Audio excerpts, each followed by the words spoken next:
So guys, I invite you to subscribe to our YouTube channel Trumpet TV. Thank you.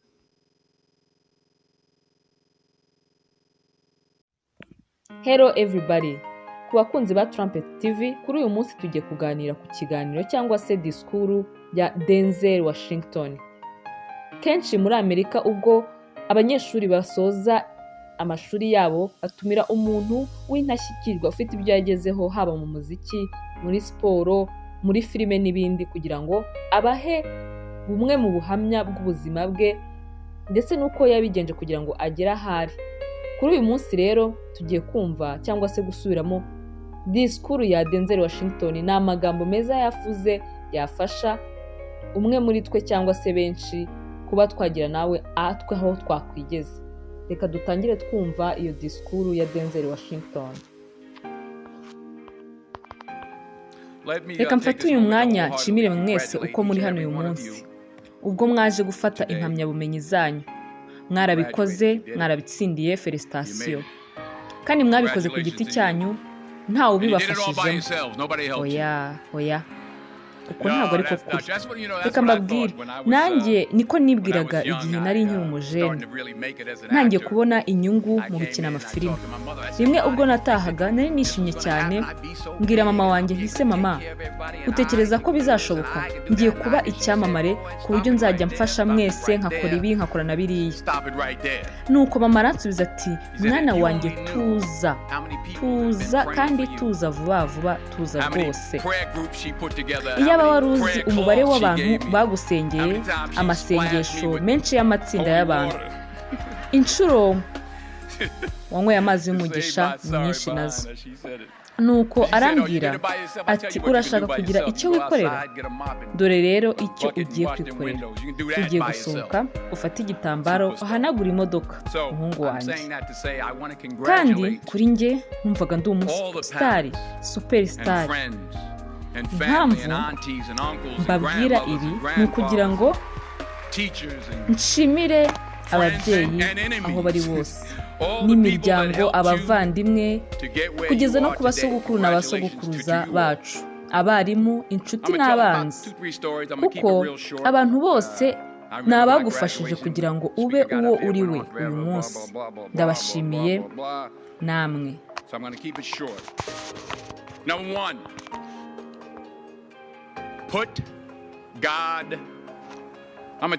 Reka mbabwire inkuru ebyiri cyangwa eshatu ariko ngufi. Ndibuka ko njyewe igihe narangizaga ko nafataga diplome, wari uyoboye gahunda yararondogoye cyane bla bla bla bla.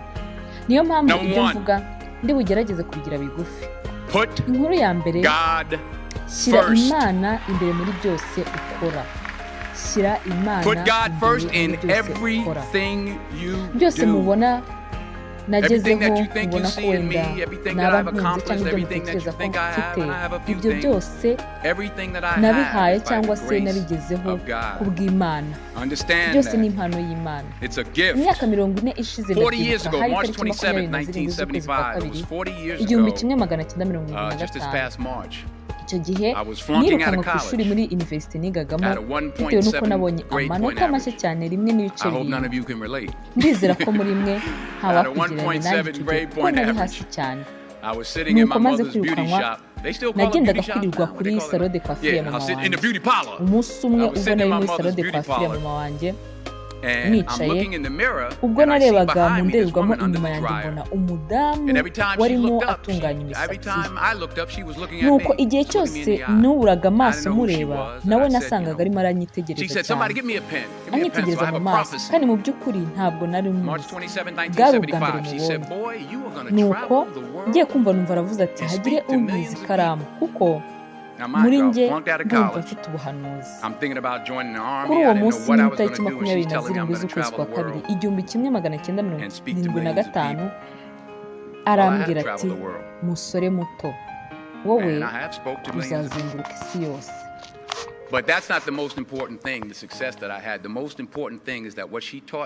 Icyo gihe yaranambwiye ati nta nubwo uzazenguruka isi gusa, ahubwo uzanavugana n'ibihumbi by'abantu. yambwiye gutyo mu gihe nari maze kwirukanka ku ishuri. Kuri njye numvaga ntazi ibyo arimo ambwira. Kuri njye nibwiraga wenda kuba najya mu gisirikare. Muri make nari ndi mu rujijo, numvaga ntazi icyo gukora. Ariko we yarimo ambwira ko ngiye kuzazenguruka isi, ambwira ko nzanavugana n'imbaga y'abantu. Kandi koko nazengurutse isi, nanavuganye n'imbaga y'abantu. Ariko icyo ntabwo ari kimwe mu by'ingenzi nagezeho. Icy'ingenzi ni uko igihe yambwiye ibyo byagumye mu mutwe wanjye kuva uwo munsi. Nararinzwe, narayobowe, narakosowe, nahamanye n'Imana mu buzima bwanjye. Nahamanye n'Imana gusa nayo yagumanye nanjye. Nubwo rimwe na rimwe ntakomeje kuba intungane nk'umuntu, ubwo nagiraga intege nke, ariko Imana yo ntiyigeze indeka. Niyo mpamvu nakubwiraga nti niba utekereza gukora ibyo nanjye nakoze, inama ya mbere nakugira ni uguhoza Imana imbere. Icya kabiri nababwira, tsindwa ariko wakoze uko ushoboye kose. Kuri uyu munsi ni intangiriro y'ubuzima usigaranye kuri iyi si. Ni isi nshya y'ingome, gusa kubaho ni rimwe. Kora icyo ukunze kandi utinyuke gukora ibyo utekereza ko bigoye cyangwa se ko bidashoboka. Ntutinye gutsindwa, ntutinye no kurota ibinini, kandi wibuke ko inzozi zidafite intego ni inzozi nyine gusa, bivamo gucika intege. Gira intego y'umunsi, ugira intego y'icyumweru, ugira intego y'umwaka. Wenda nubwo zaba ari intego zito na zito zoroheje, ariko byibura gira intego. Kandi wumve ko kugira ngo ugire icyo geraho ukeneye kugira intego yawe. Kandi kugira ngo intego yawe uyigereho bisaba kugira imyitwarire myiza, nk'uko mwabigenjeje muri iyi minsi yose, mugakora kandi mugategura gahunda y'ibintu byose mutekereza gukora. Kandi mu gutegura ntabwo ari bwo dutsindwa. Iryo ni ijambo ry'umugabo w'umunyabwenge yambwiye. Yarambwiye ati ntabwo dutegura kubwo gutsindwa, ahubwo dutsindwa iyo dutegura nabi. Gukora cyane birakora, nibyo abantu b'indashyikirwa bakora. Kandi gukora ibintu byinshi nanone ntibivuze gutsinda. Ntimubivange, kuko reba nk'ubu umunsi ibintu uri gukora, reba Twitter wanditse, reba message wanditse kuri WhatsApp, reba amavideo warebye wenda kuri YouTube, ariko bishobora kujya nimugoroba mu by'ukuri wareba ugasanga ntacyo winjize, nta n'inyungu. Nicyo bivuze rero, ntimubyitiranye. Gukora byinshi hirya no hino ntago bivuze ko ariko kwaguka. Ushobora kwirirwa cyangwa se kwirukanka imihanda yose bikaza kurangira nta hantu na hamwe ugeze. Mwe mukomeze guhangana kandi mugire intego, hanyuma mutere imbere. Sinitaye ku mushahara wawe kuko ntabwo wawizirika. Abanyegiputa barabigerageje, gusa nta kindi byabamariye usibye kwibwa.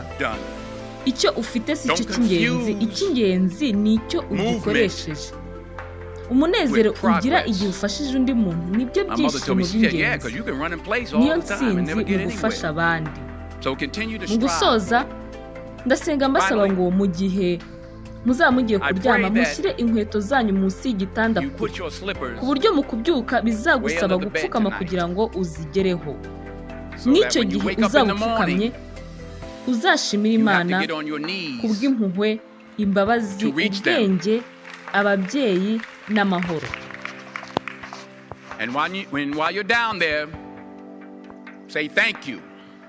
Uko niko nabayeho mu buzima bwanjye, ni nabyo byangize uwo ndiwe uyu munsi. Ikintu cyose cyiza wumva wifuza gukora kiri muri wowe mu buzima bwawe ni nk'ubutumwa bw'Imana ikoherereza kugira ngo ikubwira ko ari wowe cyagenewe. kandi icyo wifuza cyose cyiza wakigeraho. Rero gisabe kandi unakore cyane. Nubigeraho uzahindukire ufashe n'undi ukiri mu nzira. Iga kandi wigishe. Ntuzifuze gusa inyungu mu buzima bwawe wenyine, ifuze gukora itandukaniro.